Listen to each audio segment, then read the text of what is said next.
Okay, hey Big Jerry, this is Zycro, and we talked previously, and anyway, I'm just responding to your Breaking Point video, and what I want to say is that, for one, I mean, you mentioned a suicide hotline, so I just want to first off say, don't hurt yourself, don't do anything to hurt yourself, um, because if you do have suicidal feelings, the condition is this, is a formula for it basically, and that is that people feel suicidal when the pain that they're experiencing outweighs their abilities to cope with that pain.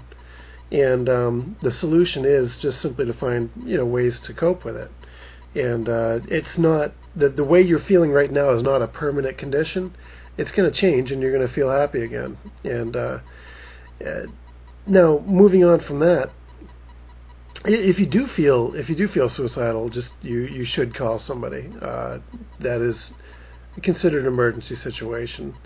Um, and But beyond that, why you're probably wondering why you are undergoing this type of trial. You seem to me, you strike me.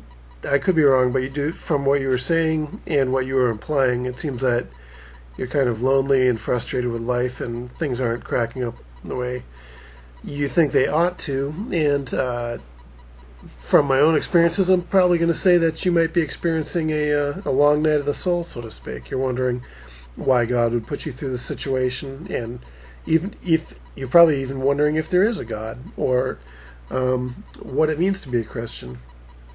And I first want to say that all of that is perfectly normal, and that's expected, totally normal. I mean, a lot of times when you're dealing with other believers, you may get the sense that it's not okay to question your belief or to have doubt. Um, but if anyone ever conveys that to you, I'd say that they're coming from a wrong angle. Doubt itself is a gift.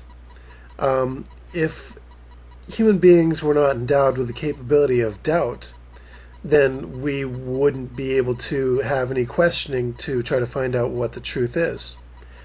So doubt itself is a gift, and it is a component of faith. So what I'd recommend is that you explore those doubts, because you strike me as someone who was raised as a Christian, whereas I was not raised as a Christian. And so when I'm talking with a lot of people who are Christians, they were raised in a Christian household.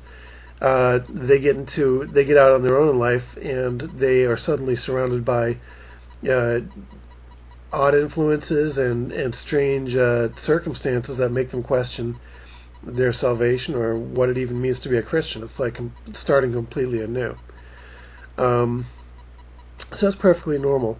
Uh, Now, if you're lonely, Jerry, and you mentioned you don't have, you don't want to go to bars and that sort of thing, that's perfectly normal too, because I've never enjoyed bars. Even when I wasn't a believer, I didn't enjoy bars because it just wasn't an environment I was into, even though I do enjoy drinking. And, uh, but the thing is, you can join clubs or organizations that are tuned to your interests. Like for example, I'm into archery, and I go to an archery club, and I'm into mountain hiking, yeah, mountain climbing, and the technical aspects of it. Even so, I do that with other people, and uh, even if you, Jerry, if you go to your local community college and just go to a class on something that interests you, even if it's a vague interest. Say you've always wondered, you want to do some creative writing. Just attend your local college. You'll be in a class with other people. I think you need contact with other people in real life, because YouTube contact really isn't satisfying in the way that sitting down with somebody and talking is. So what I would suggest to you is you go and find, just think of an interest that you have, and then go to a class or an organization where there are other people with that interest, and you're going to find friends. That's how it works. I mean, I've got the benefit of living in my hometown right now, and I moved back here, and I've got friends that I grew up with that live here. So that's quite a benefit. But if you're in a foreign place, go and find people with common interests, and you'll make friends because you have common interests. Um, if you're at a breaking point, Jerry, I'm 35, and I've had many breaking points, and I think I'm coming out of one right now that involved relationships and failed relationships and some other disappointments in life. And the reason that God will put someone to a breaking point is to force that person to consider what's going on in their life and how they're going to live life in a satisfactory way for themselves.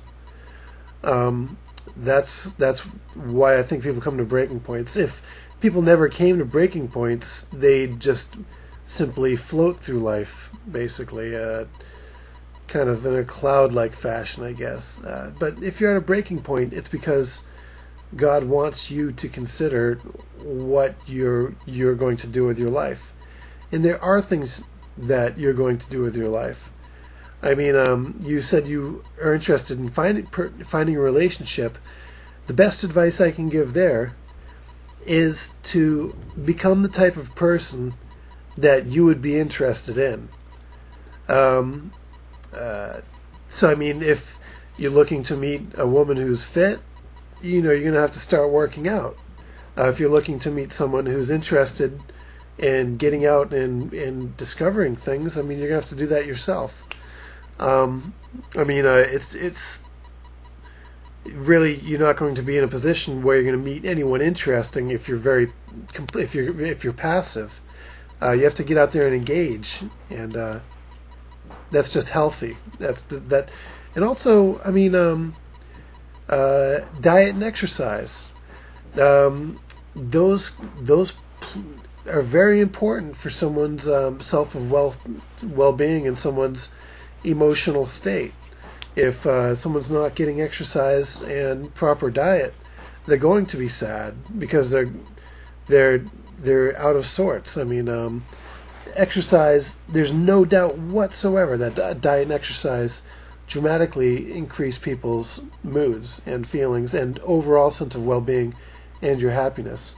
And also, I do have to emphasize that,